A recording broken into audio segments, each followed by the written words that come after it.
All right, this question comes from user, I'm going to say this is ajaghab. And this is a linear equation that we need to do a conversion to. So the question is, if I'm making 1.2 coins per second and I need to make 405,000 coins, how long would it take in hours? How long would it take in days? All right, so 1.2 coins per second. So we can write a function. Let's allow y to be equal to number of coins produced.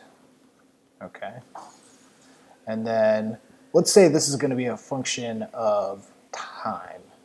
Okay, so t equals time in seconds.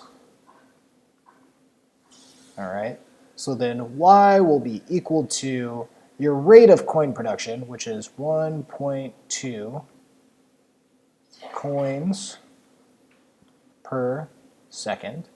So I'll just abbreviate that as S, times the number of seconds you've been working. So if I make 1.2 coins per second and I work for 1 second, then I'll have 1.2 coins. Okay. And normally when we have a linear equation, it's in the form y equals mx plus b. Here our x is t and m is 1.2, okay? And we would have some kind of y-intercept. But the number of coins produced starts at 0 in this case. So 0 is the y-intercept. You don't start with like 300 coins produced and then make them at a certain rate. So that's not our situation here. So this is our linear function. And the question asks us when or how long does it take to make 405,000 coins? So what we do is we take this 1.2 coins. I'm going to leave the units in here because this is going to make a lot more sense if we have it.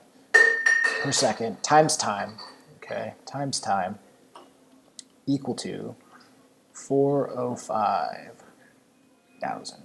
And we want to know, when does this happen? At what time have we produced 405,000 coins, okay? So how we do that is we solve for, and I should put the units here too. We solve for time. That tells us what time this occurs at. So we divide both sides by 1.2 coins per second. And we get t equals 405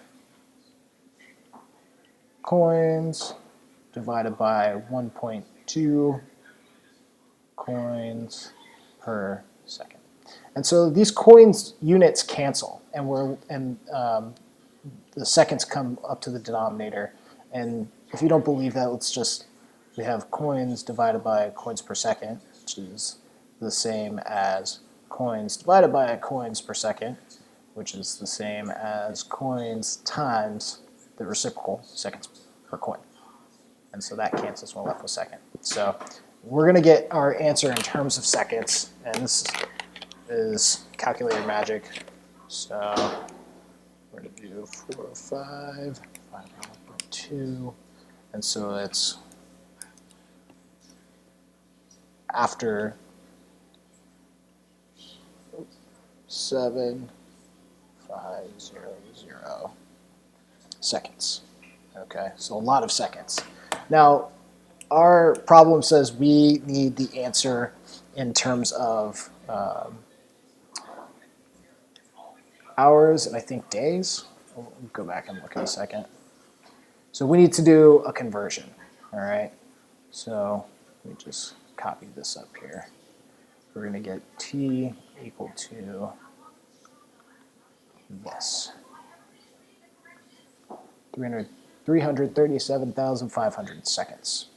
And we need to convert this answer, that's our time, we need to convert our time to hours and days.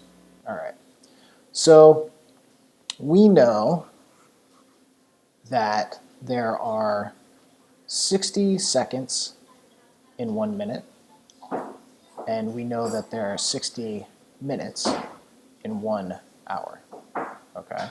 So if let's go. if I want to convert this, okay, I need to think of this like how I would add like fractions. I'm going to divide both sides here by 60 seconds. And so everything cancels over here, and this expression is 1 equals 1 minute divided by 60 seconds, okay? 1 minute divided by 60 seconds equals 1. And since 1 is the multiplicative identity, I can multiply this number by this expression, and it won't change it. You can always multiply by 1, and you won't change it. Okay, but this has the encouraging effect of changing how it looks. The value is still the same, but it will look different. Okay, so our seconds will cancel there. Now I'm left with minutes, but I don't want this answer in minutes. So I need to do the same trick over here. I'm going to divide both sides by 60 minutes, and I know I'm supposed to divide by 60 because I'm dividing by minutes. I want the minutes to cancel here, and you'll see that in a second. This goes to 1. Okay, so 1 hour divided by 60 minutes is equal 1. So I can multiply by it and not change anything. Okay. And minutes cancels with minutes, and then I'm left with hours. So this, I'm going to divide this by 60 and then divide this by 60. So 337,500 divided by 60 divided by 60. Okay, so I get 93.75 hours. This equals 93.75 hours. And we also need the same thing. We got to do the same thing. We need the answer reported in days as well. All right. So let's take 93.75 hours. And remember that 24 hours equals 1 day. Which one should I divide by? The one I want to cancel. Okay, so I'm going to divide by 24 hours. Divide by 24 hours, and then this cancels, it becomes 1. So 1 equals 1 divided by 24, 1 day divided by 24 hours. Now I can multiply by that without changing anything, just the way it's expressed. The value means the same thing. So 24 goes in the denominator, we cancel, and then this is more calculator work. So this is 93.75 hours, and it's also 3.90, I'm going to say 6 days. I don't know how many significant digits we're supposed to have in here. And then so, let me see. He got 93 hours, which is great. And he got 3.9 days. Excellent. Or I'm saying he, I shouldn't be assuming. Great job. That's exactly what you're supposed to do. And you get an intuitive sense of this. It feels right to divide in this case. And if you pay attention to, like, should this get smaller or should this get bigger, a lot of times you'll be able to answer this question for yourself.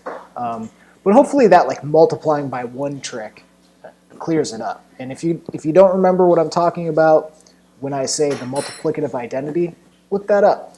Anytime you multiply something by 1, it doesn't change it. So it's a nice trick.